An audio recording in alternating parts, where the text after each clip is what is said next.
Boa noite, meu nome é Alex Thiago Feliciano, eu sou estudante de Engenharia Elétrica, matriculado no curso E103 e agora eu vou mostrar para vocês o que foi feito no experimento 2 de E103, que é um experimento cujo o foco é a gente entender um pouco melhor como funciona um gerador de sinais, né?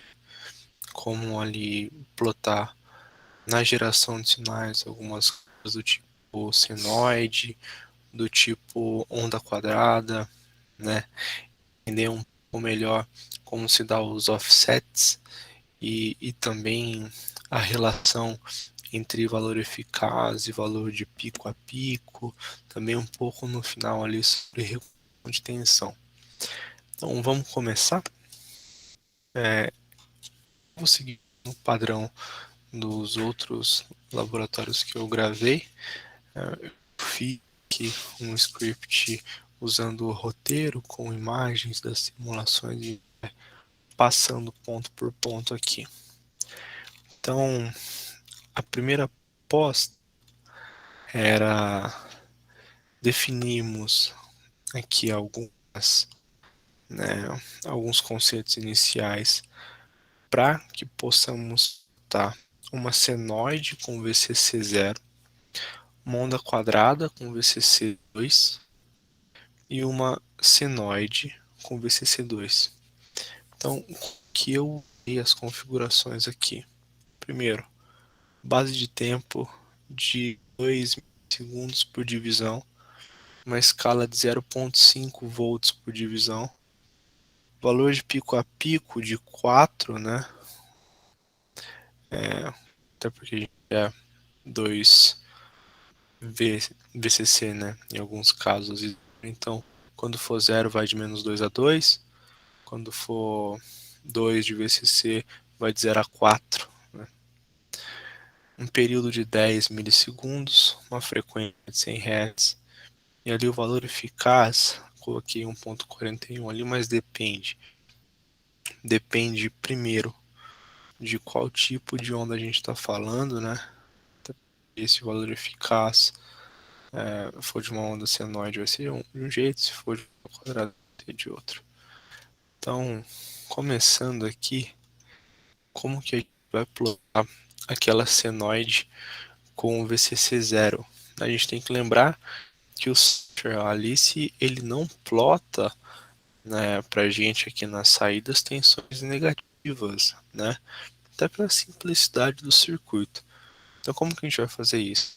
Bom, uma estratégia é: vamos tratar como se fosse uma senoide com VCC 2, ou seja, ela vai de 0 a 4. Tem 4 volts de pico a pico, mas se inicia em 0. Então, uma senoide de 0 a 4, frequência de 100 Hz, 0 graus de fase, sem ruído. E depois a gente set para abaixar essa senoide. Na verdade, o offset tem um conceito engraçado. Ele não abaixa a curva, ele sobe o eixo na qual a curva está sendo plotada. Então, quando a gente coloca aqui um offset de 2 ali no CA, medição de tensão, coloquei ali todo por desencargo de consciência mesmo. Então, se a gente coloca um offset de 2, então a gente sobe o eixo em 2 unidades. Então, o que era 0 agora é menos 2. Ou seja, se antes ia para 4, agora essa função vai de 0, vai de menos 2 até 2.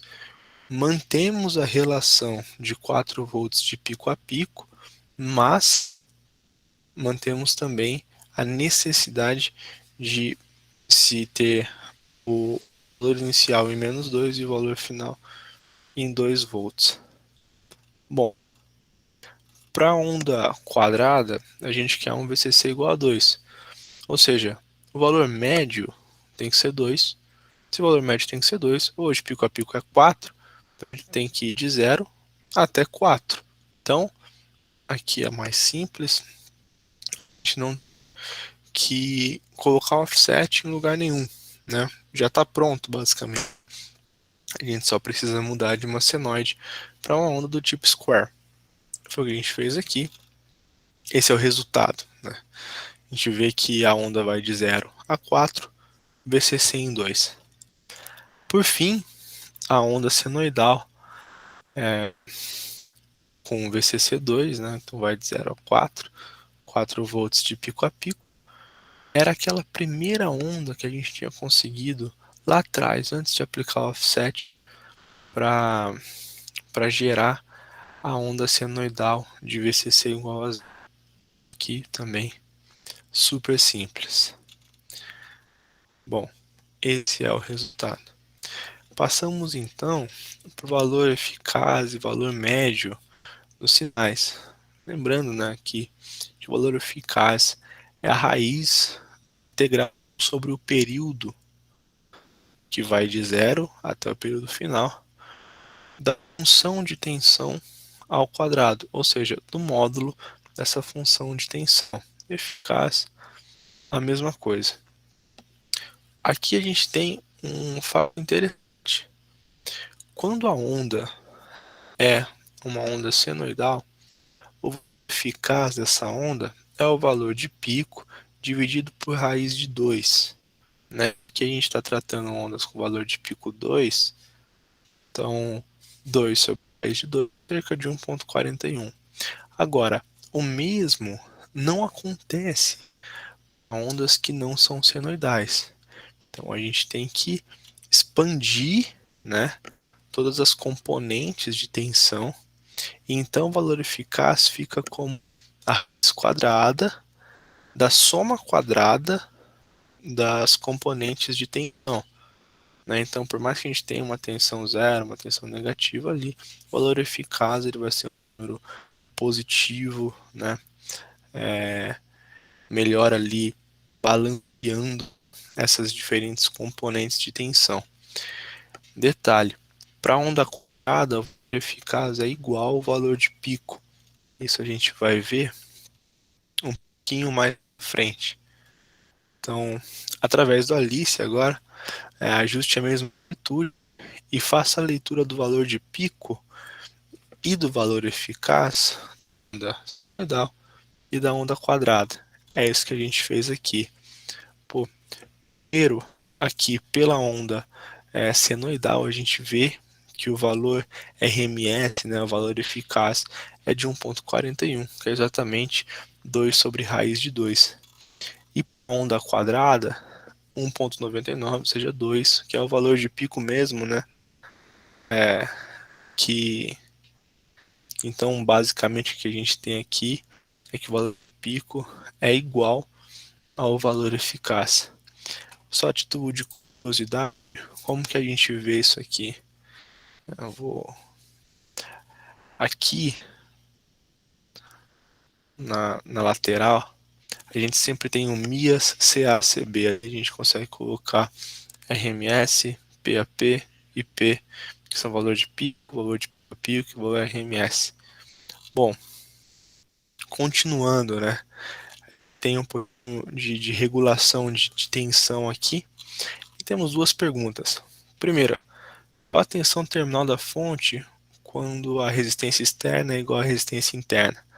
Você que a tensão externa é RTI, e então é E sobre RE, RI, RE.